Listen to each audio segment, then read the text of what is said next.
Hey y'all, Fred here. Thanks so much for joining me today. We are going to take a look at this knife. This is a knife that I've had actually quite a few of you out there saying, hey, have you checked out this knife? Did you do a review on it? Can you do a review on it? Etc. If you don't recognize this already, this is the Chaves Ultramar Redencion 229 Kickstop Tanto.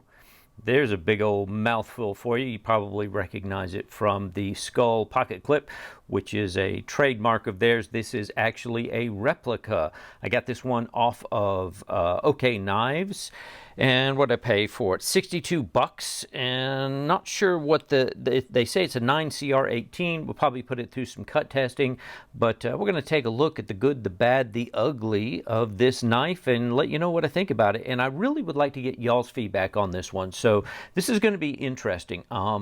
Now that I've got it, I've had it for a little while. I've had this for probably a month or two. I've just been going through other videos that were already queued up before I could get to this one.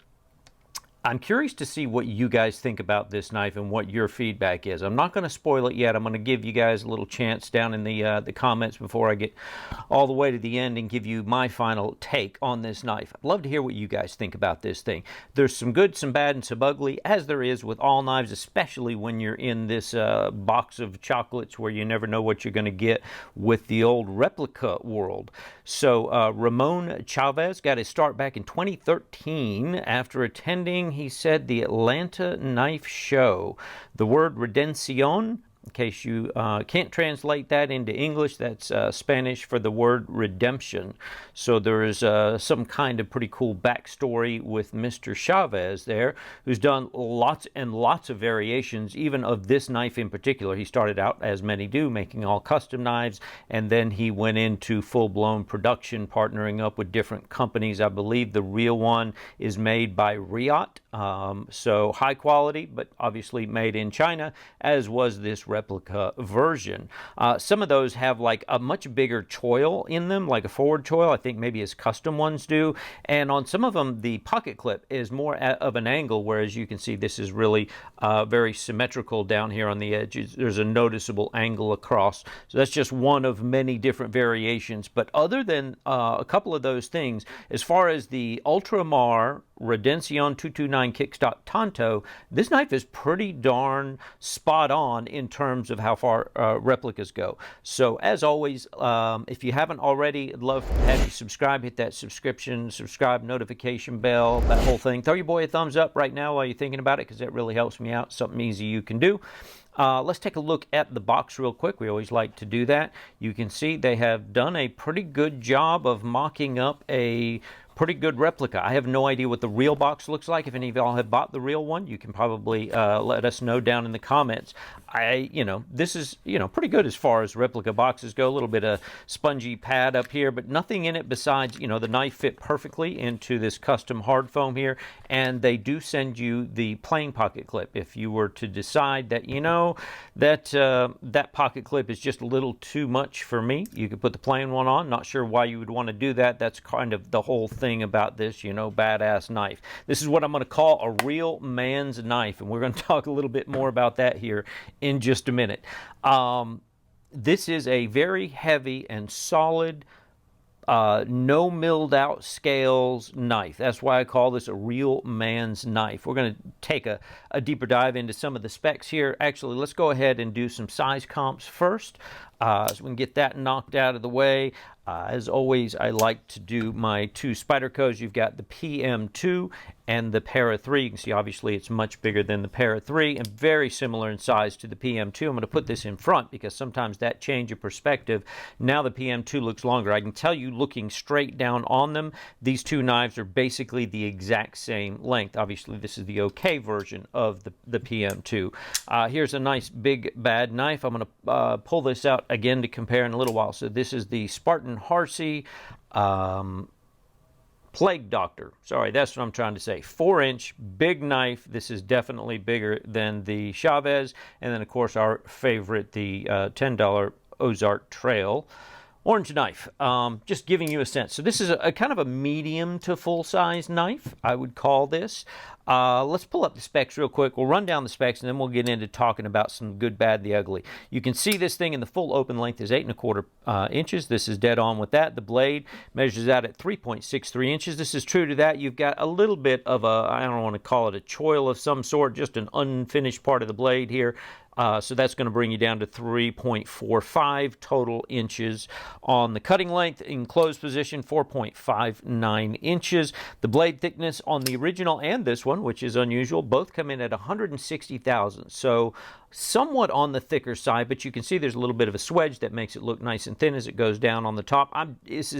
This is a good heavy-duty work knife is what I'm going to call this. Again, this is a real man's go-to-work-and-use-it kind of knife. The handle thickness is just over ½ inch at 0.55. This is a satin finish blade. It is a compound tanto, depending on where you live, hollow grind. So there's a very nice deep hollow grind right here. You can usually see that by that light reflection bending around just like that. They did a pretty good job on the grind. I'm going to say the Tanto tip, they did a great job of mating those two edges up. And really, you know what? I'm going to give them probably a 10 out of 10 on factory grinds for replicas. I have seen a lot worse, and this one is pretty darn even on both sides. And they even nailed that secondary tip pretty well. So I'm going to give them definite brownie points for that. This is solid titanium scales, as I mentioned a minute ago. The original one comes in an M390 steel. This is clearly not going to be an M390. As a matter of fact, OK Knives was kind enough to tell us this is a 9CR18. I've had some 9CRs from them perform very well, so I'm looking forward to see how this does in the cutting test. The weight on this knife comes in at 6.7 ounces, which again is true to the original. 6.69 if you want to be exact, because we're going to take a look at the weight again and compare it to some others in just a minute. This is, in case you hadn't noticed, a frame lock, the Reeve integral lock, as it's also called. It does have a steel insert for the lock bar there. There's pretty good cutaway. Let's see if I can give this angle. You can see there's a lip here, and that lip is nicely milled, so it's very easy and comfortable to get your thumb in there and push that back. You can see it drop shut. This was not drop shut out of the box, but almost no knife is, right? You know, it takes a couple hundred flips before it drops shut, but this has got a good, almost a hydraulic kind of action on it. So yeehaw for that.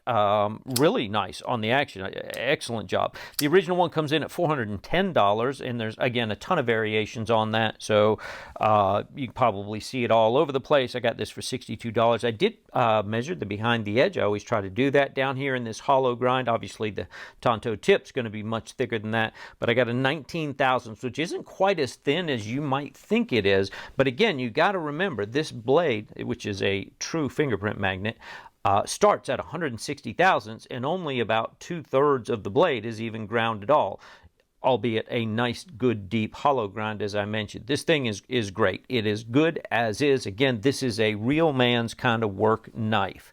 All right, let's get down to some of the deeper stuff that I want to talk about. Pros and cons with this thing. First, let's talk about the kickstop. What is a kickstop? In case you are not familiar with the kickstop, this is a flipper tab that disappears when the knife is open. This is a design by a man named Lee Williams, who has designed several different knives, but this kickstop kind of floats on its own little pivot. So as you open that knife up, you can see this is just flopping around inside. You know what might be good is if I bring up, I think I've got some cutaway images showing the knife open. You can see how it sits in there next to that blade. So when the knife is open, that flipper tab is completely hidden. It just disappears in the knife. So it's not sticking up here, nor does it need a flipper tab down here, which means you can choke up pretty close to the edge of this knife. You can almost use this as a bit of a finger choil, as it were. Not a choil, a ledge, you can call it whatever you want, but there is a little space here. If you want to get really up into that blade like that, you can do that. Little sharp here on the edge, not bad. They did knock it back a little bit. I'm going to give them brownie points for that too. So this could have been a lot sharper than it is. But as such, again, this is a real man's knife. This knife is not for wimps. So the Kickstop, very, very cool addition. They've done that on a few different knives. I'm going to say this is a very angular knife. It's got a lot of hard angles and corners on it. You know, you can see right here, it's not sharp in any way. There's nothing sharp about the angles, but they are hard angles. They are not comfortable. This is not designed to be an ergonomic dream knife, right? Again, they've chamfered all the edges very well, and this Replica does an excellent job in repeating all that. Even the lock cutout here is not particularly sharp in there. So there's nothing sharp or incredibly uncomfortable, but I can tell you, if you're squeezing and bearing down on this thing, you're going to feel some of these angles. So we'll see that when we get to my redneck cutting test. We'll see how it feels. Likewise, the jimping is big and meaty. You can obviously get a lot of the meat of your thumb into that jimping. It's going to hold your thumb locked into place very solidly. But I can also see how that could potentially, you know, those of us with soft skin, you know, that could potentially become a hot spot as well. So there are potential hot spots. The clip is not too bad. I'm going to have to wait and hold reserve judgment for that, but you can see even the clip is rather squared off around the edges. Again, nothing sharp in any way. You're not going to get hurt by it, but I can see how this thing could become potentially a little bit of a hot spot around there, right? The action was a little bit gritty at first, as I mentioned, broke in very nicely. This thing is nice and drop shut now. The tip, of course, is well above the center line of this knife, so if you want to use the primary tip, you're going to be raising your hand up really high on the table, but that's what a Tanto is for. You have the secondary tip. So really, when I do my draw cuts, I'm going to be cutting right here on that tip instead of going all the way up here. As I mentioned, solid titanium scales. There are no cutouts, and this is where it starts to get into some interesting design choices. You can see there's nothing cut out on that side, on the lock bar side, and likewise nothing cut out on this side, and it leads to a knife that weighs 6.69 ounces. Sorry about the little hairs, y'all. I use a little horsehair brush to brush off these stupid sticky silicone pads. 6.69 ounces is pretty heavy for a knife, and they made no effort whatsoever to reduce that weight at all. So I wanted to pull out a couple other knives, and let's compare it to some other knives that we know are pretty solid. First and foremost, we have our friend, the 𝗨𝗵𝘃𝗃𝗀𝗃𝗃 4-inch. This is a phenomenal knife. Excellent knife. One of my favorites for sure. This is only 5.8 ounces, so it's almost a full ounce lighter, and you are getting considerably more blade out of it. I say considerably, not necessarily that much. You're getting a little bit more blade, another ½ inch to an inch more blade. How about our friend, the old XM18, right? This one is also solid. It has no milling in the scales to lighten or reduce the weight in any way. Another great knife, certainly a classic, 5.7 ounces, 5.78. So again, an ounce lighter. An ounce doesn't seem like much, but man, when it's in your pocket all day long, it sure does. Of course, we have the Stitch. This is the carbon fiber version, although it's not really that much lighter than the G10 version. I just did John's review of that. 5.69 ounces. Again, exactly 1 ounce lighter. And these are all well-known, pretty big, beefy knives. So again, this is a real man's knife. You're going to feel it in your pocket. You're certainly not going to carry this around in light shorts, but for jeans, heavy work pants, no big deal, right? You can carry this thing all day long, no worries whatsoever. But you're going to feel it in your pocket. This is a knife made for real men, or you know, real women, I guess. I don't mean to exclude you ladies. If any of you are watching this and you think, hey, I like that and I want to be a badass too, you absolutely can be a badass and join the club. Just get you one of these knives. One of the other downsides is there's really no sharpening choil on this thing, and that's a bit of a bummer. I'm trying to focus in here so you can see where the edge comes in right here. It looks like there's a little bit of a lip there, but I'm going to tell you, when you're looking at it and you're looking at it from this angle, you might get one sharpening, but I'm not going to be able to even reprofile this blade. By the time I start to reprofile and push that even back a fraction of a millimeter, you're into the thicker part of the blade. You're going to be getting a smile on this thing. So, bit of a bummer on that. As I mentioned, for some reason, he does have versions of these, and I think they must be the custom versions that are obviously more expensive, that do have a big choil in here, which would be a big sharpening choil. It's not big enough for a finger choil, but a nice big cutout in there. So some of them do, some of them don't. Apparently the Ultramars do not. As I mentioned, though, the factory grind is very even. And so I'm in this, all for it. Again, big, heavy, beefy knife, no cutouts, no weight reduction, no attempt to reduce weight. Beautiful, deep, hollow grind on here. Going to be tough to reprofile the edge. I doubt I'll probably even mess with that.